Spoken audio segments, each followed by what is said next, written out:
يا زهور الروض ميدي أسمعي ليلي نشيدي.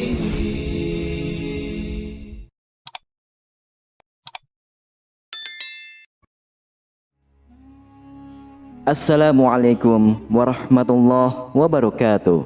Syukur alhamdulillah, dalam kesempatan yang mulia ini kita masih diberikan banyak kenikmatan sehingga kita dapat berjumpa kembali di channel ini. Marilah kita senantiasa bersolawat serta salam kepada junjungan kita semua, yaitu baginda Nabi Muhammad sallallahu alaihi wasallam. Allahumma sholli ala sayyidina Muhammad wa ala ali sayyidina Muhammad.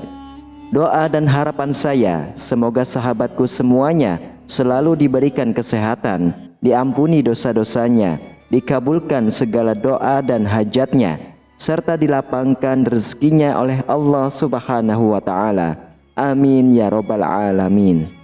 Sahabatku yang dirahmati oleh Allah Subhanahu wa Ta'ala, perkara sholat bukanlah perkara hal yang biasa. Salatnya seseorang bisa dijadikan patokan hubungan seseorang dengan Allah Subhanahu wa Ta'ala. Salat juga menjadi keberkahan dalam hidup dan lebih tenang. Ada banyak dalil yang membahas mengenai salat ini. Bahkan salat bisa dijadikan ukuran kualitas hidup manusia. Jika salatnya bagus, maka baguslah semuanya. Namun semua itu tak berlaku bagi seseorang yang masuk surga, tapi nyatanya tak pernah menunaikan ibadah salat. Lantas siapakah dia? Lalu apa yang dilakukan semasa hidupnya? Amalan seperti apa yang bisa memasukkannya ke dalam surga? Namun sebelum lanjut ke pembahasannya, alangkah baiknya para sahabatku untuk menyimak terus video ini sampai selesai, agar sahabatku bisa mendapatkan informasi yang utuh supaya tidak gagal faham dan menjadi penambahnya ilmu dan pengetahuan. Apa yang menyebabkan orang masuk surga? Orang yang melaksanakan sholat wajib, sholat sunnah, dan amalan yang lain belum tentu masuk surga. Amal ibadah bukanlah penentu masuk surga. Hal ini sesuai dengan hadis yang disampaikan oleh Rasulullah SAW, dan itu pun membuat para sahabat terheran-heran. Saya mendengar Rasulullah SAW bersabda, tidak ada seseorang pun yang masuk surga karena amalnya. Para sahabat bertanya, begitu juga dengan engkau wahai Rasulullah? Beliau bersabda, tidak juga dengan diriku, kecuali bila Allah melimpahkan karunia dan rahmatnya kepadaku. Oleh karena itu, berlaku luruslah dan bertaqarrublah, dan janganlah salah seorang dari kalian mengharapkan kematian. Jika dia orang baik, semoga saja bisa menambah amal kebaikannya, dan jika dia orang yang buruk, semoga bisa menjadikannya dia bertaubat. Hadis riwayat Imam Bukhari. Walaupun seseorang terlihat rajin beribadah, bisa saja nantinya Allah Subhanahu wa Ta'ala memasukkannya ke dalam neraka. Hal ini pun pernah terjadi di zaman Nabi Shallallahu Alaihi Wasallam. Dalam kitab Al-Adab Al-Mufrad terdapat sebuah kisah yang diriwayatkan oleh Imam Bukhari. Dikisahkan seorang sahabat yang menyampaikan berita kepada Rasulullah Shallallahu Alaihi Wasallam perihal seorang wanita yang ahli ibadah tapi suka menyakiti tetangganya. Ya Rasulullah, ada seorang wanita yang rajin sholat malam, gemar berpuasa di siang hari, giat melakukan amal kebaikan dan banyak bersedekah. Namun dia sering menyakiti tetangganya dengan lisannya.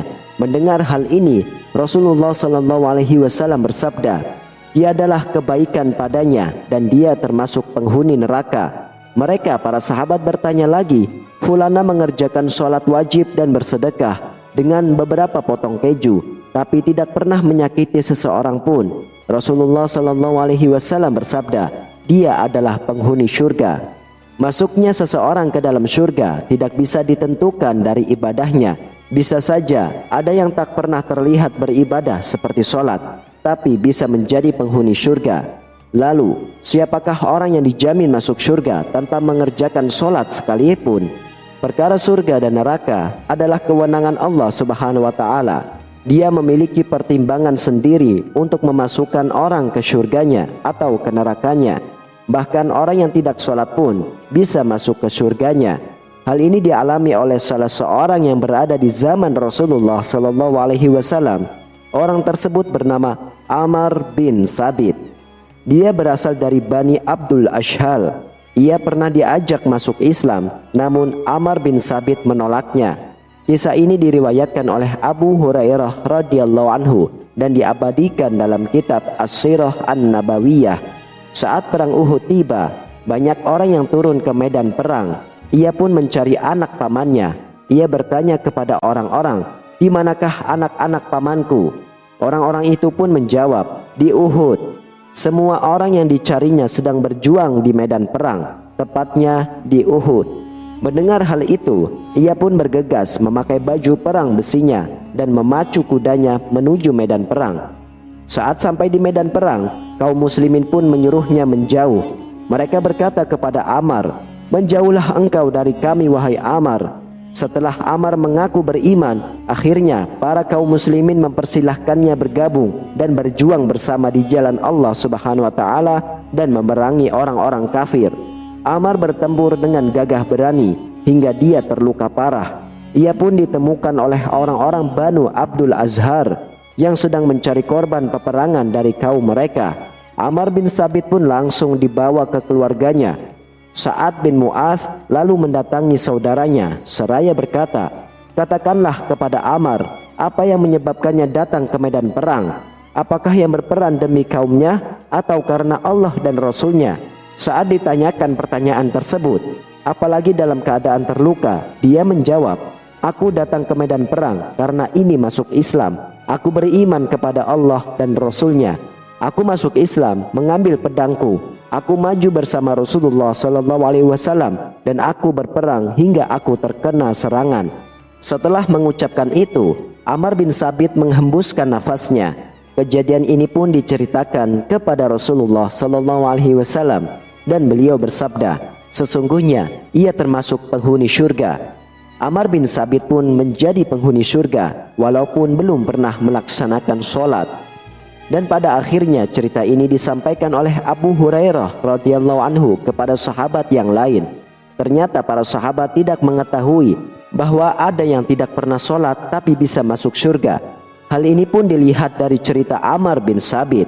Ammar adalah seorang yang wafat dalam keadaan syuhada setelah menjalani peperangan. Ia berperang karena Allah Subhanahu wa taala dan Rasulnya. Hal ini pun menjadi alasan dimasukkannya ke dalam surganya Allah Subhanahu wa taala walaupun statusnya belum pernah sholat. Namun bagi Anda yang rajin melaksanakan ibadah sholat, tentu ada kesempatan yang juga sama untuk masuk surga. Benarkah Allah Subhanahu wa taala menjanjikan surga bagi orang yang sholat? Sholat 5 waktu adalah menjadi kewajiban setiap umat muslim. Hal ini adalah perintah Allah Subhanahu wa taala, dikerjakan sesuai dengan contoh yang diberikan oleh Nabi Muhammad SAW. Perintah sholat jika dilakukan dengan sungguh-sungguh akan diberikan ganjaran oleh Allah Subhanahu wa taala. Hal ini sudah dikabarkan Rasulullah SAW dalam sebuah hadis dari Ubadah bin As-Samit radhiyallahu anhu. Ia berkata, "Aku mendengar Rasulullah SAW bersabda, 5 sholat yang Allah wajibkan atas hambanya, barang siapa mengerjakannya dan tidak menyia-nyiakannya sedikit pun karena menganggap enteng, maka ia memiliki perjanjian dengan Allah untuk memasukkan dia ke surga. Dan barang siapa tidak mengerjakannya, maka dia tidak memiliki perjanjian dengan Allah. Jika Allah berkehendak, maka dia mengazabnya, dan jika dia berkehendak, dia mengampuninya." Mengenai hadis ini, Syekhul Islam Ibnu Taimiyah rahimahullah berkata, orang yang enggan mengerjakan sholat fardu, maka ia berhak mendapatkan hukuman yang keras berdasarkan kesepakatan para imam kaum muslimin.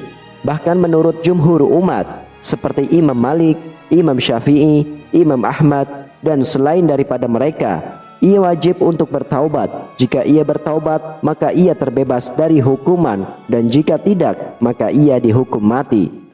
Salat juga menjadi ibadah yang istimewa karena menjadi sebaik-baiknya amalan.